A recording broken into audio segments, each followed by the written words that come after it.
The Constitution of India. Part 5, The Union. Chapter 2, Parliament. Procedure in Financial Matters. Article 112.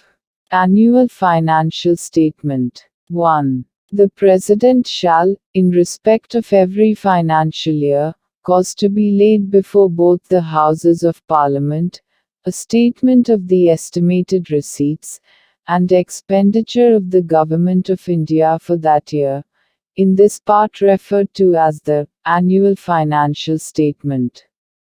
2. The estimates of expenditure, embodied in the Annual Financial Statement, shall show separately a. The sums required to meet expenditure described by this Constitution, as expenditure charged upon the Consolidated Fund of India, and b. The sums required to meet other expenditure proposed to be made from the Consolidated Fund of India, and shall distinguish expenditure on revenue account from other expenditure.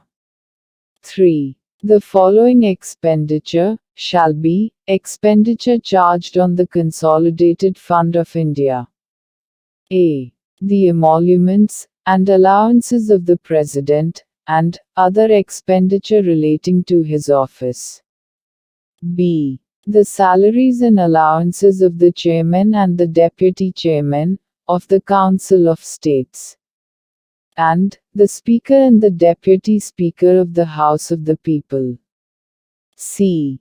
Debt charges, for which the Government of India is liable including interest, sinking fund charges and redemption charges, and other expenditure relating to the raising of loans, and the service and redemption of debt. D. The salaries, allowances and pensions, payable to or in respect of judges of the Supreme Court. The pensions, payable to or in respect of judges of the Federal Court.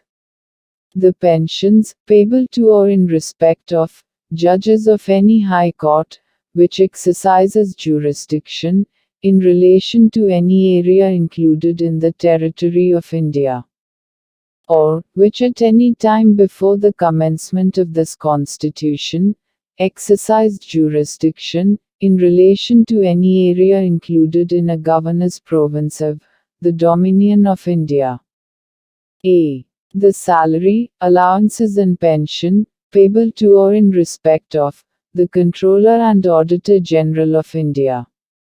F. Any sums required to satisfy any judgment, decree, or award of any court or arbitral tribunal. G. Any other expenditure declared by this Constitution, or by Parliament, by law, to be so charged.